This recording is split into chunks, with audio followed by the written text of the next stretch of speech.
राजधानी दिल्ली के कल्याणपुरी में 8 वर्षीय मासूम के कत्ल के बाद कांग्रेस नेत्री अलका लांबा ने बीजेपी पर जमकर हमला बोला है। उन्होंने बीजेपी पर आरोप लगाते हुए कहा कि बीजेपी के गुंडों ने मासूम के पीड़ित परिवार पर हमला किया और उनके साथ मारपीट की। लांबा ने कहा कि जब बीजेपी की रैली निकाली जा रही थी तब पीड़ित परिवार न्याय की गुहार लगाने के लिए उनके पास गया था, लेकिन वहां बीजेपी के गुंडों ने उनके साथ जमकर मारपीट की।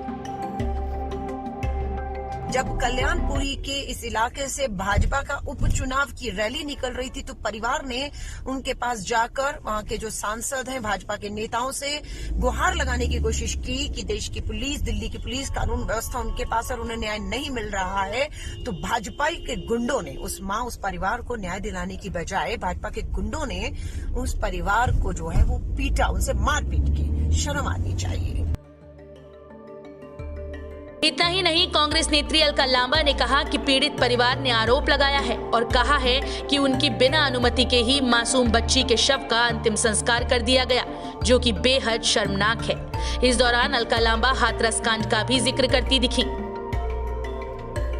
एक शर्मनाक घटना की खबर है कि खिचड़ीपुर दिल्ली में 8 साल की नाबालिग बेटी को बांधकर उसके साथ सामूहिक बलात्कार ही नहीं किया गया, उसकी हत्या भी कर दी गई। और सबसे बड़ा परिवार का आरोप है कि परिवार की अनुमति के बिना बेटी का शव जो है वो अंतिम संस्कार कर दिया गया। वही राजस्थान की एक बलात्कार की पीड़िता पहुंची और प्रियंका गांधी जी की संवेदनशीलता, कांग्रेस के नेताओं की संवेदनशीलता ये थी कि वो उस बच्ची का हाथ पकड़ के कोने पर प्रियंका गांधी जी ले जाती हैं, बेटी का दर्द ही नहीं सुनती। अपनी कांग्रेस की सरकार, अशोक गहलोत सरकार को फोन करके बेटी के साथ न्याय की जो है वो गुहार उनसे अपील करती हैं और बेटी को पूरा संतुष्ट उसे के परिवार को करती है कि उन्हें राजस्थान में न्याय मिलेगा।